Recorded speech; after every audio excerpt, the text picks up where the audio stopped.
Mike Gundy in headlines for the wrong reasons once again. All right, so like y'all know, I was off last week, right?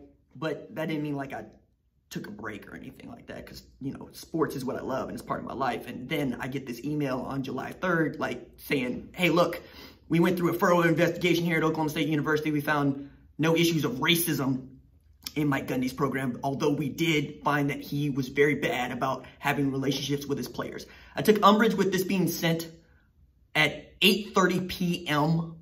last Thursday night before Independence Day is observed, because you're trying to duck, or it seemed like you were trying to duck media. And then Mike Holder holds a 9 a.m. Zoom teleconference on the day that Independence is observed to talk about Mike friggin' Gundy and what has happened. Now, what came out of that presser is that Mike Gundy went to Mike Holder and said, hey, I'll give back $1 million of my salary this year and we can amend my contract from 5 years to 4 years in a standard deal where I don't have the rollover clause.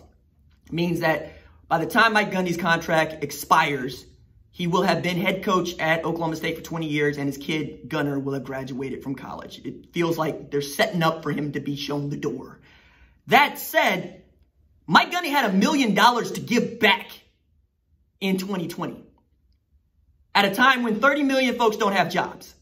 So don't tell me about how a shirt cost him $1 million. I'm not going to stand for it. I'm not going to be here for it.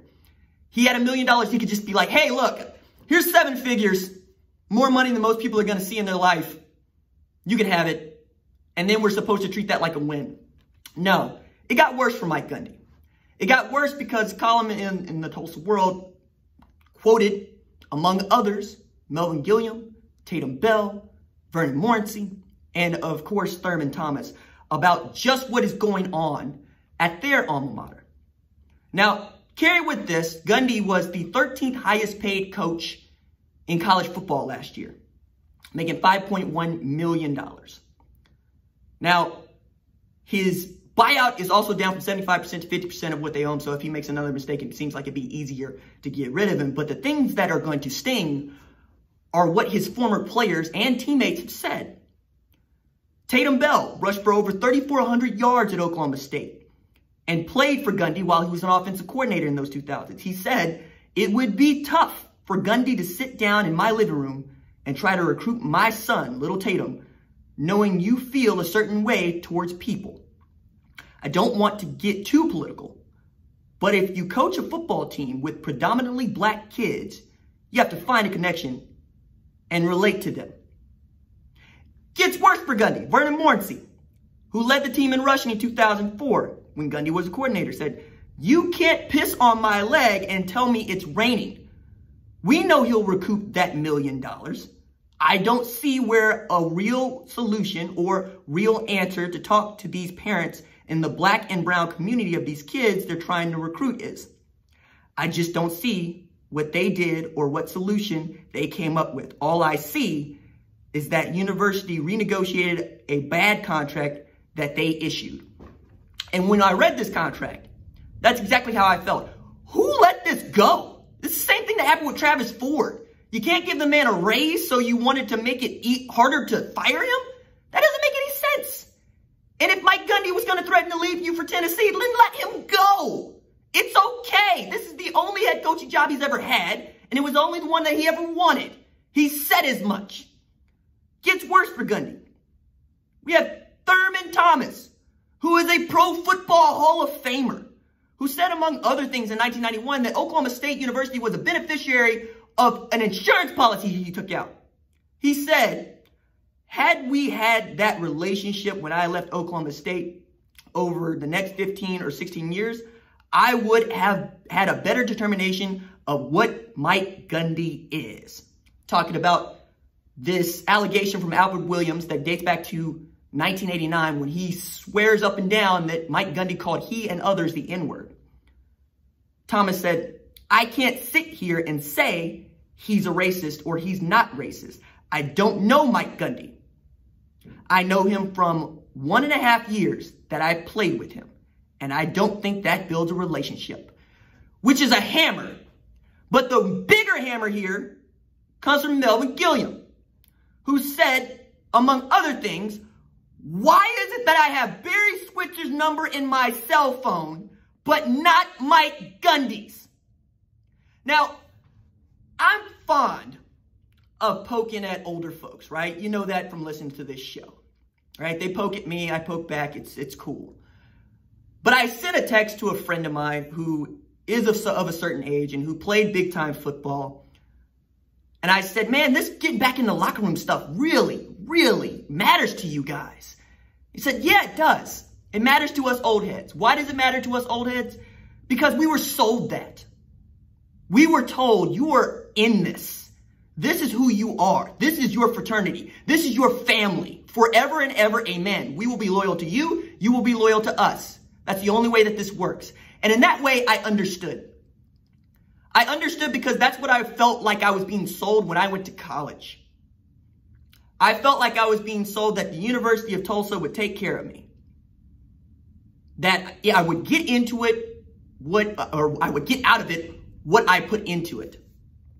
That my former professors and other distinguished alumni would look after me after I graduated from my city's university. And I have since had on again, off again relationships with that university. And I regret to this day that I did not treat it like more of a business decision. Because today, I believe nobody owes you a damn thing. Nobody. And if you start from there, then you will never, ever be let down. That's how I felt about college football. They don't owe you anything. Mike Gundy doesn't owe you anything, but apparently he was selling that to his kids and it was sold to him. And he forgot that because like these quotes that I read you, which are damning in and of themselves, the thing that I think should mark Mike Gundy is that none of his former teammates or players felt the need to full-throatedly support him at his time of need, which speaks to how much he was putting into his friendships and relationships with guys that he swore up and down he would take care of to their parents and who he sold each other as being brothers when he was playing. It matters. Being a good man is hard work. It's hard. It's real difficult to keep your word. It's really difficult to stay loyal. It's hard as hell to pick somebody up when it is inconvenient for you. I look at these quotes, I read these quotes, I see who these players are. I see how Mike Gundy continues to come into my city and recruit my kids. Tell their parents I'm going to take care of them. Tell their parents that you can trust me. That I'm going to make sure that your child receives a great education and gets an opportunity to play at one of the best doggone college football programs in the country. And I wonder now how many of those parents feel betrayed. How many of those kids feel betrayed? Because that's what you're talking about. You want to talk about what the money is? Fine, I'm here for that. You know I like that.